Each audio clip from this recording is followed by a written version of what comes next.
Պարոն Կարապետյան, գույն հաջողությունները ըստ պայմանավորված են դրանով, որ ընտրություններից առաջ հայտարարվեց քաղաքապետարանի կողմից, որ ԿՊ-ի հետ համագործակցությունը գործադրում է։ Արդյոք դուք պլանավորել եք մտավորություն անեք ունեցումային հայտարարության նախաձեռնության հանդես գալու, քանի որ դրանով ըստ էության կհստակեցվի դաշտում ակտիվի կերտումի բաժիններից եւ այսօր հայտարարվեց, որ եկող շաբաթ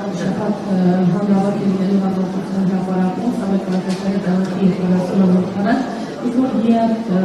նախապատրաստվում։ Այո, եկող շաբաթ լինելու է հանրահավաք եւ երթ ի աջակցություն, ի պաշտպանություն Սամվել Կարապետյանի եւ բոլոր խաղբանտարկյալների։ Ինչ վերաբերվում է առաջի հարցը, իրական ընդդիմությունը տարբերվում է ոչ իրական ընդդիմությունից մի բանով,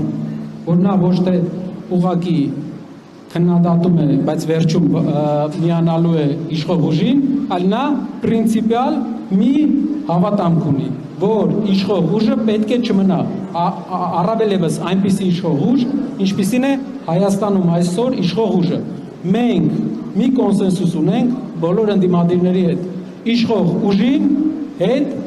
որևէ համագործակցություն պետք է չլինի։ Մնացողը արդեն կոնսենսուսից դուրս է։ Շնորհակալություն։